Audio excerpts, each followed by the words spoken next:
வணக்கம், நீங்க பார்த்துட்டு இருக்க டெக் ஆப்ஸ் தமிழ் சேனல். இன்னைக்கான வீடியோவில் நம்ம பார்க்க போகிறது, நீங்கள் ஒரு ஐஃபோன் வச்சிருக்கீங்க அண்ட் அதோட பேட்டரி ஹெல்த்தை 100லே மெயின்டைன் பண்ணணும் அப்படின்னு நினைக்கிறீங்கன்னா இந்த வீடியோ கண்டிப்பாக உங்களுக்கு ஹெல்ப்ஃபுல்லாக இருக்கும். ஏன்னா நான் என்னோட ஐஃபோன் 16 ப்ரோ கிட்டத்தட்ட 7 மாதத்துக்கு முன்னாடி லான்ச் ஆனப்போ வாங்கியிருந்தேன் அக்டோபரில். அண்ட் ஸ்டில் இதோட பேட்டரி ஹெல்த் 100%ல இருக்கு. பேட்டரி சைக்கிள் கூட பார்த்தீங்கன்னா 166 சைக்கிள் ஓடி இருக்கு. ஸோ இதை நான் எப்படி மெயின்டைன் பண்ணேன், நான் ஃபாலோ பண்ணுற ஒரு சில விஷயம், அதை ஏன் ஃபாலோ பண்ணுறேன் அப்படிங்கிறத இந்த வீடியோவில் ஷேர் பண்ணுறேன். ஸோ வாங்க வீடியோக்குள்ளால போயிடலாம்.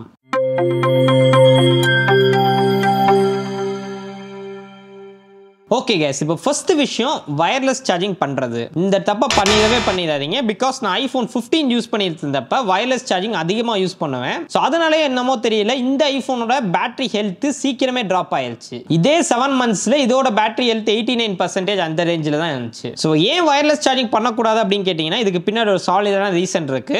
பேசிக்காக பேட்டரியோட ஹெல்த் எப்போ கம்மியாகும்னா, பேட்டரி அதிகமாக ஹீட் ஆகும்போது கம்மியாகும். நீங்கள் வயர்லெஸ் சார்ஜிங் பண்ணும்போது பேசிக்கலி உங்களுக்கு ஹீட் அதிகமாக ஜென்ரேட் ஆகும், நிறைய எனர்ஜி வேஸ்ட் ஆகும். அது மட்டும் இல்லாம நீங்க வயர்லெஸ் சார்ஜிங் பண்ணும்போது உங்களோட ஐபோன்ல வந்து ஸ்லோவா தான் சார்ஜ் ஆயிடும். சோ அதனால அதிகமான ஹீட் நீங்க ஃபுல் சார்ஜ் பண்ணீங்கன்னா ஒரு 4 மணி நேரம் அப்படியே ஹீட் ஆயிட்டே இருக்கும். இதனாலே உங்களோட பேட்டரி ஹெல்த் குறையக்கான வாய்ப்புகள் அதிகமா இருக்கு. சோ அதனால ரெகுலரா வயர்லெஸ் சார்ஜிங் பண்றதை அவாய்ட் பண்ணிக்கோங்க. எப்பமாச்சு பண்ணா பிரச்சனை இல்லை. அண்ட் ரெண்டாவது டிப் நான் ஃபாலோ பண்றது, ஈவன் வயர்ல நீங்க சார்ஜ் பண்ணா கூட ஐபோன் பயங்கரமா ஹீட் ஆகும். பட் இதை அவாய்ட் பண்றதுக்கு நான் ஒரு விஷயம் பண்ணுவேன். என்னோட ஐபோன் 20% கீழே சார்ஜ் இறங்காம பாத்துக்குவேன். ஃபர்ஸ்ட் விஷயம். ரெண்டாவது விஷயம் பாத்தீங்கன்னா, என்னோட ஐபோனை நான் பிரிச்சு சார்ஜ் பண்ணுவேன். 20 to 60% வரைக்கும் ஃபர்ஸ்ட் சார்ஜ் பண்ணுவேன். அப்புறம் ஒரு 3 hours 4 hours யூஸ் பண்ணிட்டு திருப்பி 50% ஆகும், 50 to 100 சார்ஜ் பண்ணுவேன். ஸோ ஈவன் நீங்க 100% சார்ஜ் பண்றது கூட இங்க பிரச்சனை இல்லை. பட் முடிஞ்ச அளவுக்கு ஃபோன் ஹீட் ஆகாம பாத்துக்கோங்க. ஸோ அதனால உங்களோட நீட் எப்படி இருக்கோ அதுக்கு ஏற்ற மாதிரி பிரிச்சு சார்ஜ் பண்றது ஒரு பெட்டரான ஆப்ஷனா இருக்குங்க. அண்ட் மூணாவது டிப் நான் ஃபாலோ பண்றது, ஆல்ரெடி இதை ஷார்ட்ஸ்ல கூட நான் சொல்லியிருக்கேன். அதாவது உங்களோட ஐபோன்ல நீங்க சார்ஜிங் லிமிட் செட் பண்றீங்கன்னா அது மாதிரி பண்ணாதீங்க. ஏன்னா சார்ஜிங் லிமிட் செட் பண்ணும்போது ஓவரால் உங்களோட பேட்டரியை நீங்க லிமிட் பண்ணிடுவீங்க.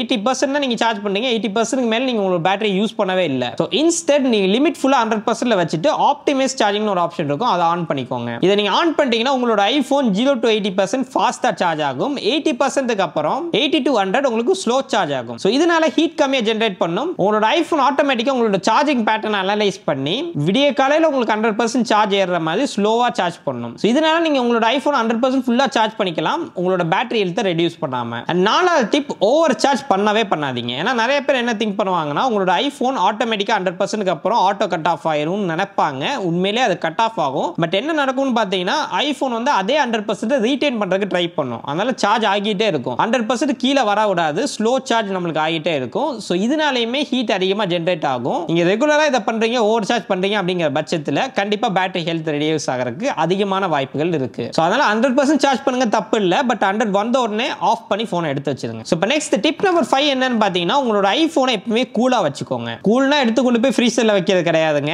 லைக் நீங்க ரொம்ப நேரம் கேம் விளையாடுறீங்க, உங்களோட ஐபோன் ஹீட் ஆயிருச்சு அப்படின்னா கொஞ்ச நேரம் ஐபோனை எடுத்து வச்சிருங்க. நீங்களும் ரெஸ்ட் எடுங்க, உங்க போனுக்கும் ரெஸ்ட் கொடுங்க. ஸோ முடிஞ்ச அளவுக்கு உங்களோட ஐபோனை கூலா வச்சுக்க ட்ரை பண்ணுங்க.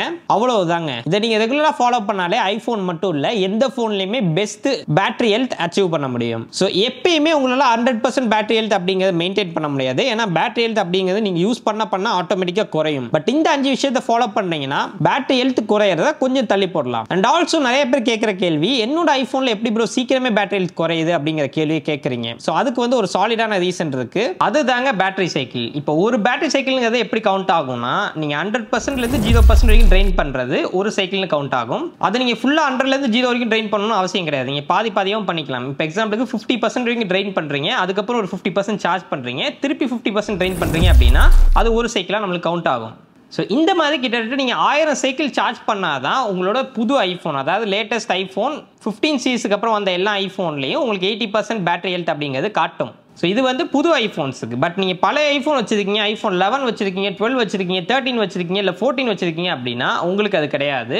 உங்களுக்கு 500 சைக்கிள் அப்படிங்கிற மாதிரி சொல்லியிருக்காங்க. ஸோ அதனால தான் பழைய ஐஃபோனில் பேட்டரி ஹெல்த் சீக்கிரம் ட்ரெயின் ஆகும், புது ஐஃபோனில் அவ்வளோ ஈஸியாக ட்ரெயின் ஆகிறது இல்லை. அண்ட் ஆல்சோ என்னதான் நீங்கள் பேட்டரி ஹெல்த்தை பக்காவாக பார்த்துக்கிட்டாலும் இந்த பேட்டரி சைக்கிள் நீங்கள் எவ்வளோ பண்ணுறீங்க அப்படிங்கிறது தான் ரொம்ப முக்கியம். இந்த சைக்கிள் ஜாஸ்தி ஆச்சுன்னா ஆட்டோமேட்டிக்காக பேட்டரி ஹெல்த் குறைஞ்சிடும். அதுக்கு நம்ம ஒன்றுமே பண்ண முடியாது. சொல்லப்போனால் இதுக்கு முன்னாடி நான் சொன்ன டிப்பெல்லாம் நீங்கள் பண்ணீங்கன்னா கொஞ்சம் தான் நீங்கள் சேவ் பண்ணலாம். லைக் 80% வருது, 81% நிற்கும். பட் இந்த பேட்டரி சைக்கிள் அப்படிங்கிறது தான் ரொம்ப முக்கியம். பட் அதுக்காக நீங்கள் ஃபோனை யூஸ் பண்ணாமல் இருக்கணும் அப்படின்னு நான் சொல்ல வரல. நீங்கள் நார்மலாக உங்கள் ஃபோனை யூஸ் பண்ணுங்க. பட் நான் இதுக்கு முன்னாடி சொன்ன டிப்பை ஃபாலோ பண்ணீங்கன்னா 1 or 2% உங்களுக்கு பெட்டராக இருக்கும். பட் பேட்டரி சைக்கிள் தான் உங்களுக்கு சிக்னிஃபிகன்ட் ரோல் ப்ளே பண்ணும். அண்ட் இந்த சைக்கிள் கவுண்ட் எவ்வளோ ஓடி இருக்கு அப்படிங்கிறத நீங்கள் ஐஃபோன் செட்டிங்ஸ்குள்ளே போய் பார்க்கலாம். லேட்டஸ்ட் ஐஃபோனில், பழைய ஐஃபோனில் நீங்கள் அதை பண்ண முடியாது. பட் நீங்கள் செகண்ட் ஹேண்டில் ஐஃபோன் வாங்குறீங்கன்னா ஒரு விஷயம் ஞாபகம் வச்சுக்கோங்க, பழைய ஐஃபோன் எல்லாமே 500 சைக்கிள் தான். அதனால உங்களுக்கு யூசேஜ் ஜாஸ்தியாக இருக்குன்னா சீக்கிரமே உங்களுக்கு பேட்டரி ஹெல்த் ட்ரைன் ஆயிடும். அதுக்கப்புறம் நீங்கள் பேட்டரி ரீப்ளேஸ் பண்ணுற மாதிரி இருக்கும். ஸோ இதுவும் ஒன் ஆஃப் த ரீசன் உங்களோட பழைய ஐஃபோனில் சீக்கிரமே பேட்டரி ஹெல்த் குறையிறதுக்கு. ஹோப் உங்களுக்கு இந்த வீடியோ புரிஞ்சிருக்கும், பிடிச்சிருக்கும் அப்படின்னு நான் நம்புறேன்.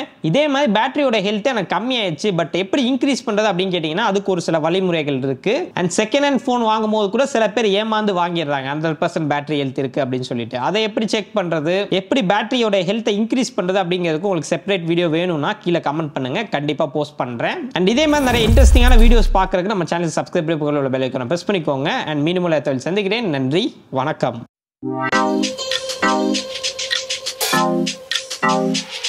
We'll be right back.